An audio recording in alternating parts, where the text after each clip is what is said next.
Y vamos con la última ponencia. Rudolf van der Haar es ingeniero en ciencias ambientales con máster en higiene industrial en Holanda. Actualmente coordinador de actividades preventivas en el ámbito de higiene industrial de MC Mutual y es miembro de diversas asociaciones en la actualidad: Asociación Neerlandesa de Higiene Ocupacional, Asociación Internacional de Higiene Industrial y desde hace 3 años miembro del Comité de Evaluación de Riesgo de la Agencia Europea de Sustancias y Mezclas Químicas. El título de su ponencia: ¿Hacia un futuro sin sustancias cancerígenas en el ámbito laboral? Gracias, Rudolf.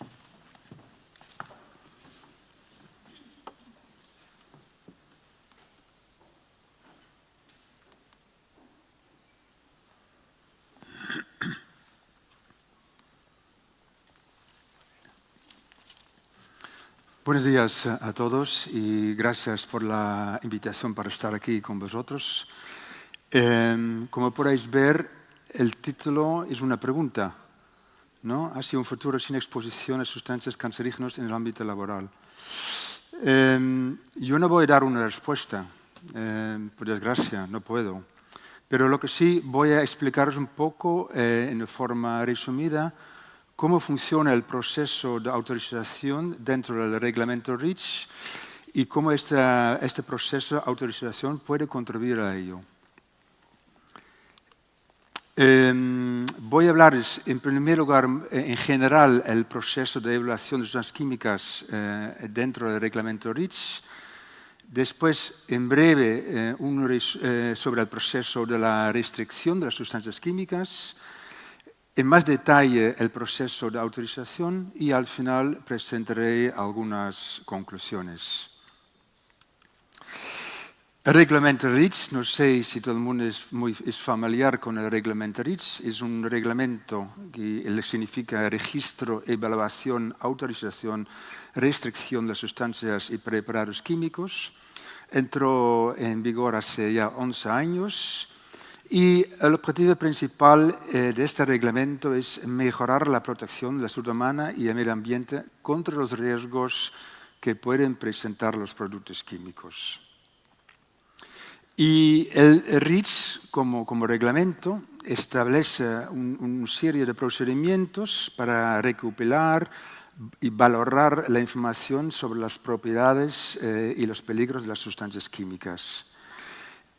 Y con el objetivo de identificar aquellas sustancias que contienen algún peligro específico. Y en especial atención a aquellas sustancias que están clasificadas como sustancias extremadamente preocupantes, cómo podemos sustituir estas sustancias. En general, la evaluación de sustancias químicas en el reglamento REACH. Bueno, las empresas o los importadores de productos químicos tienen que registrar sus sustancias ante la Agencia Europea de Agentes Químicos que tiene su sede en Helsinki, Finlandia. Entonces, en este registro, los fabricantes, las empresas, importadores, tienen que facilitar datos de características físicas, químicas de las sustancias y también datos toxicológicos de ellas. Y los Estados miembros, somos 27, bueno, no sé ahora con Inglaterra qué va a pasar, pero y con la Agencia Europea hacen un análisis de esta información que han presentado las empresas y de especial interés en este caso es la evaluación consiste en evaluar los peligros de las sustancias y especialmente aquellas sustancias que son persistentes, bioacumulables y tóxicos o que son sustancias que son de destructores endocrinos. Analizando esta información, se define si la sustancia es preocupante, es decir, es peligroso. Si no fuera el caso, entonces ya no se realiza ninguna acción más. Pero si fuera el caso, entonces se va a registrar en un listado, y si este listado se llama CORAP. Vosotros podéis consultarlo en la página web de la ECA y podéis ver todas las sustancias consideradas preocupantes. Es un tipo de preregistro. De este listado se va a hacer un análisis más profundo de la información y en base a este análisis más profundo se llega a la conclusión de que la sustancia tiene que estar clasificado, etiquetado según la CLP, puede ser necesario restringir su uso, puede ser que se clasifican como sustancia extremadamente preocupante y de esta base de datos de estas sustancias se comienza el proceso de la autorización. Puede ser de que puede resultar en otro tipo de normativa, que puede ser un valor límite de la exposición laboral, o este análisis más detallado llega a la conclusión de que no hay motivos de preocupación y, por lo tanto, no se realiza ninguna actuación más. Vamos a ver el tema de restricción de forma muy resumida. ¿En qué consiste?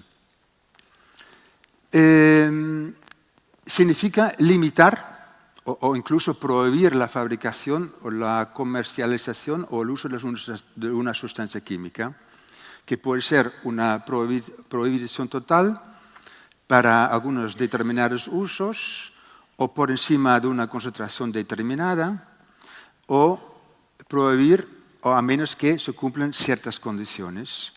No está sujeto al tema de la restricción, son los productos químicos que se utilizan para la investigación científica, productos cosméticos y productos medicinales y veterinarios que tienen su propia legislación por parte de la Comunidad Europea. Y también me gustaría destacar aquí que no solamente se trata de las sustancias extremadamente preocupantes. El proceso de restricción. Un Estado miembro puede indicar que quiere investigar una sustancia para que su uso sea restringido. Y lo notifica y esta queda registrado en un registro, se llama el registro de intenciones. En este momento tenemos 42 entradas y con entrada no quiere decir solamente una sustancia química individual, pero también pueden ser grupos de sustancias químicas.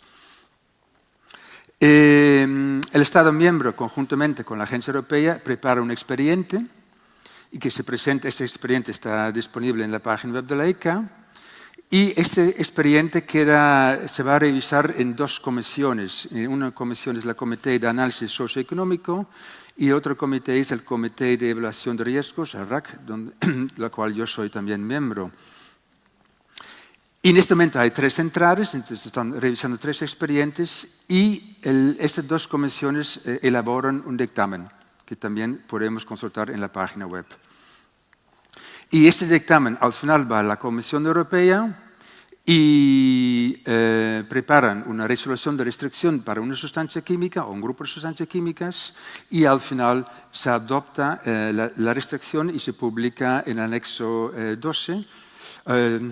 17 de la reglamento REACH y se publica en el boletín oficial. Eso es en resumen el proceso. En todo este proceso, y al final, por supuesto, los Estados miembros tienen la obligación de hacer cumplir, digamos, la restricción. En este momento tenemos 68 entradas, es decir, sustancias químicas o grupos de sustancias químicas que están en este momento, su uso está restringido.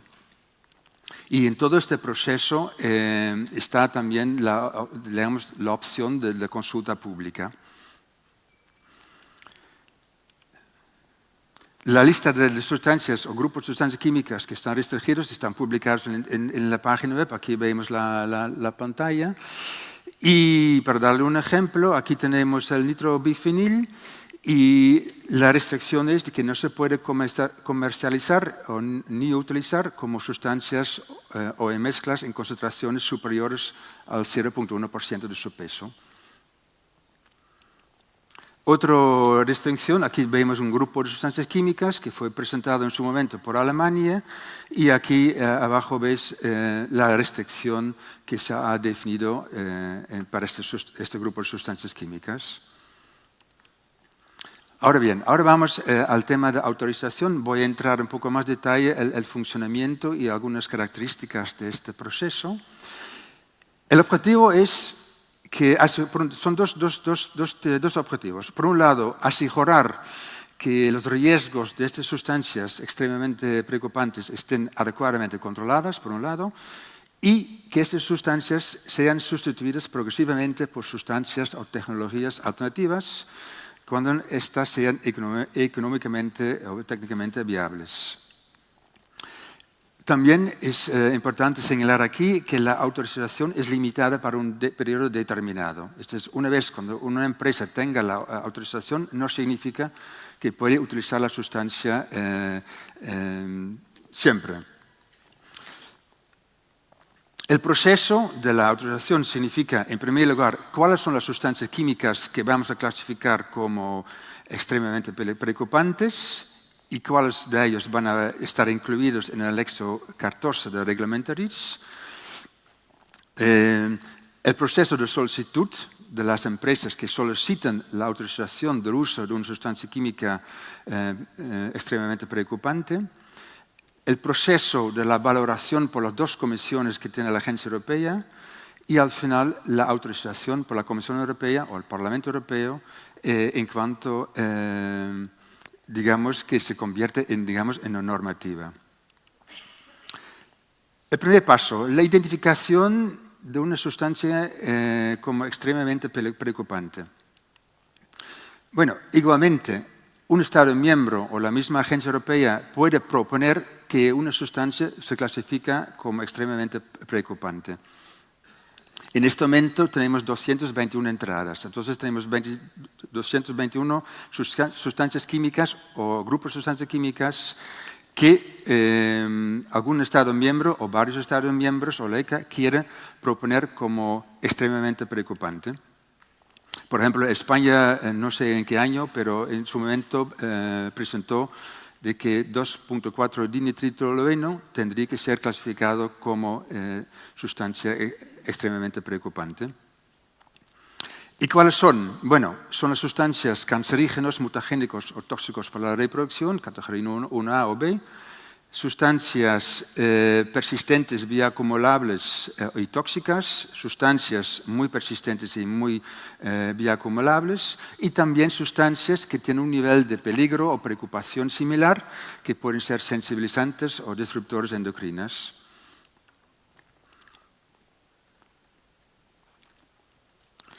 El Comité de Estados Miembros de la ECA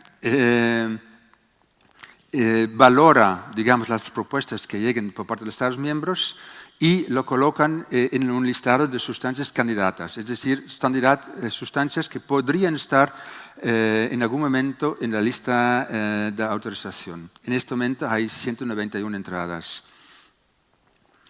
Y la ECA, y conjuntamente con la Unión Europea, al final haciendo un análisis de la información, lo incluye o no en la lista de autorización. En el momento cuando se publica en el anexo 14 del reglamento REACH, significa se publicará en el boletín del oficial y entonces será una sustancia que tiene autorización para su uso por las empresas.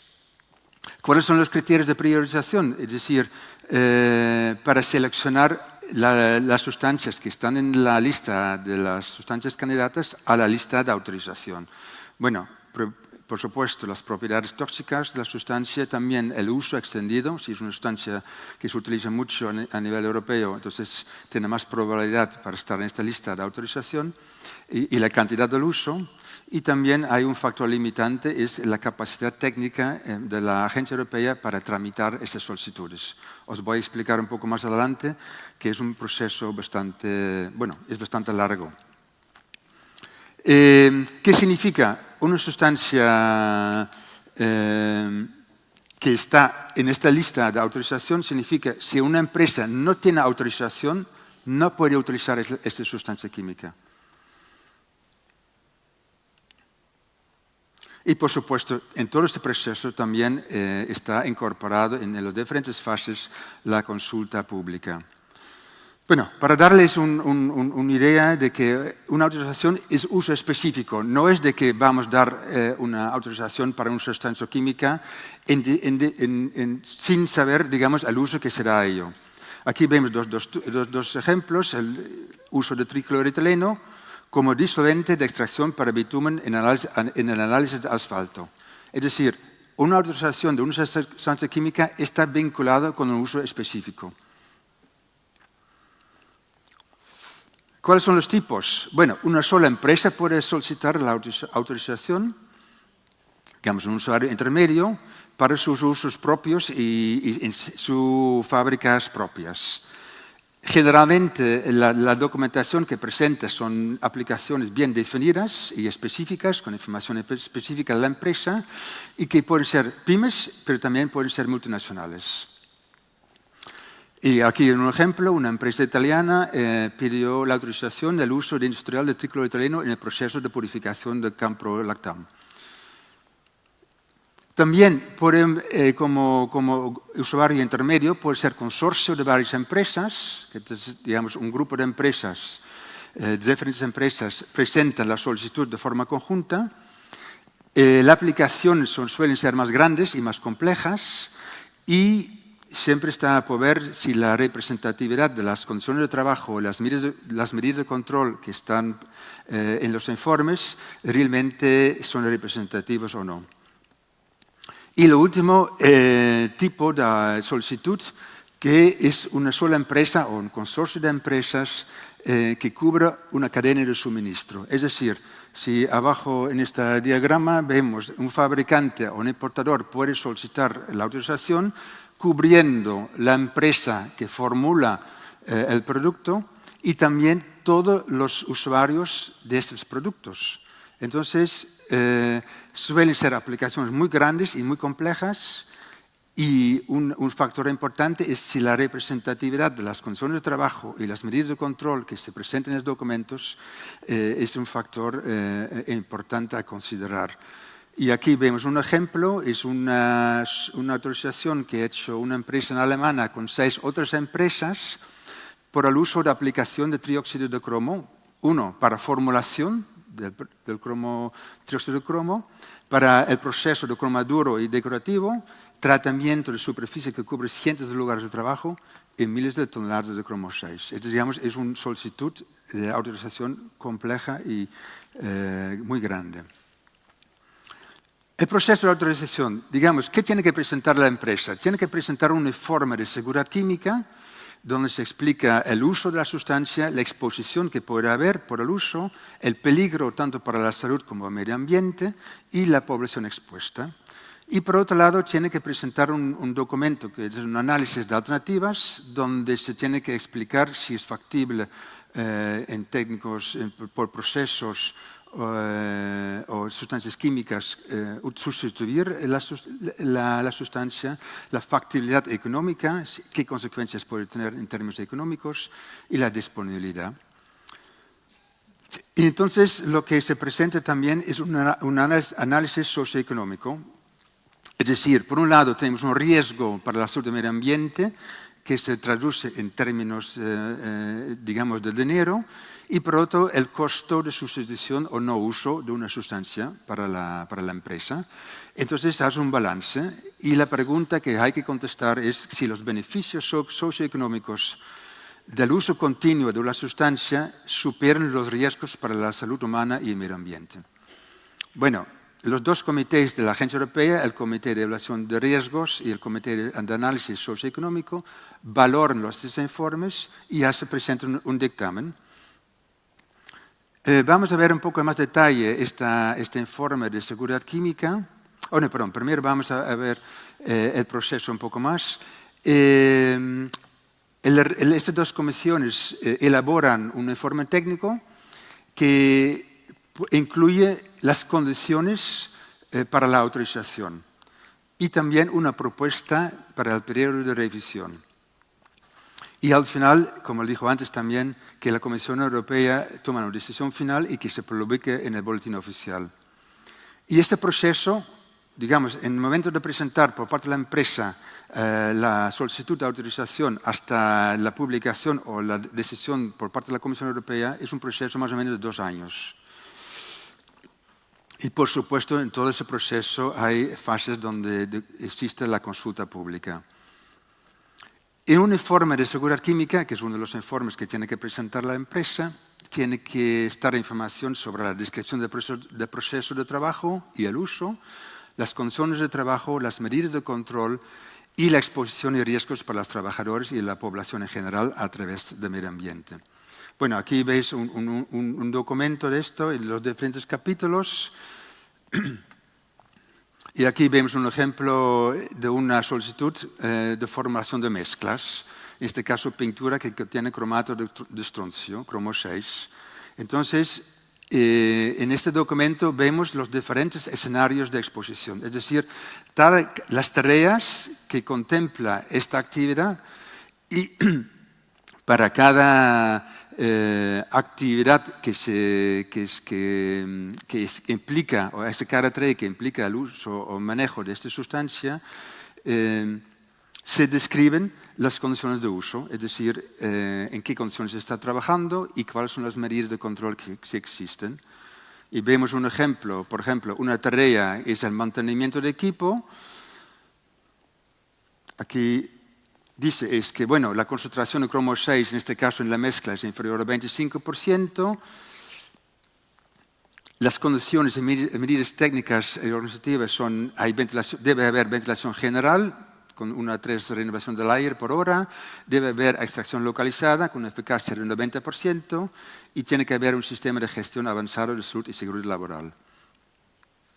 Y en cuanto a los EPIs, la protección respiratoria dice un factor de seguridad de 30. Entonces, es información específica para esta tarea concreta que presentan las empresas. Vale. Bueno, la Comisión RAC presenta un informe, un técnico, donde se explican las incertidumbres que hay en relación con estos informes, y especialmente en cuanto a la exposición y en cuanto a las medidas de control que están descritas en estos informes. Las deficiencias que se detecta es, por ejemplo, muchas veces se utilizan no mediciones para caracterizar la exposición, sino datos de modelos, como puede ser el R-Tool o el Risk of DERM. No siempre todas las posibles fuentes de emisión son adecuadamente descritas o identificadas, por ejemplo, la exposición indirecta a superficies contaminadas. Tal vez no siempre se consideran todas las posibles medidas de control. Un ejemplo es el cubrir los baños electrolíticos, o no está muy bien escrito el sistema de ventilación, extracción localizada, en cuanto a su localización, eficacia o mantenimiento. En cuanto a la descripción de algunas tareas, pues, puede haber de que falta información, o la justificación del uso del EPIs durante mucho tiempo. Este documento técnico propone, como le dijo antes, algunas condiciones para su autorización, y cuanto mayor sea la preocupación por las incertidumbres o control de riesgos, más extensas serán estas condiciones. Y algunos ejemplos son la empresa, cuando tenga la autorización, debe continuar o ampliar el programa de monitoreo, tiene que revisar sus medidas de control o tiene que reforzar algunas medidas de control y, por ejemplo, también tiene que tener un registro para que las autoridades nacionales puedan comprobar si realmente aplican estas condiciones adicionales.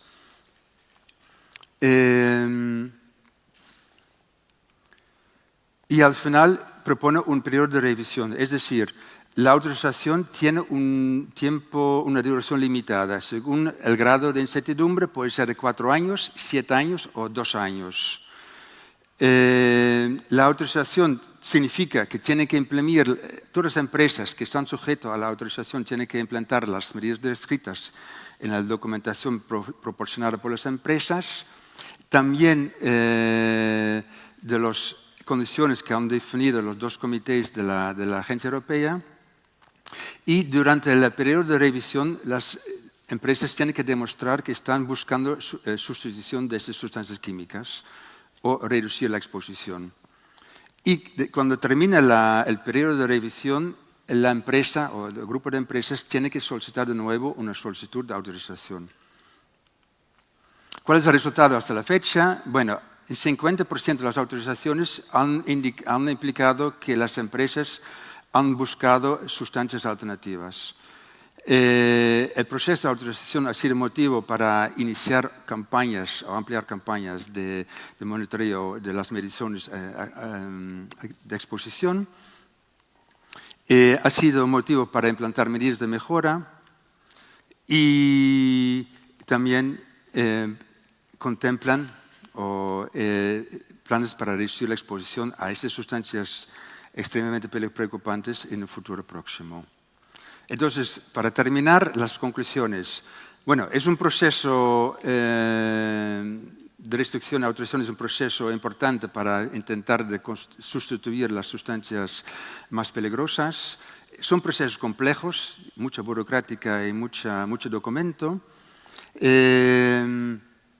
Los requisitos que se definen en estos procesos de autorización son complementarios a la normativa nacional y su entendimiento y aplicación yo creo que requiere un conocimiento profundo de la higiene industrial para entender muy bien todos estos diferentes aspectos de estos procesos y las autoridades nacionales competentes tienen la responsabilidad y hacer cumplir los requisitos derivados de la restricción y la autorización de sustancias químicas. Gracias por vuestra atención.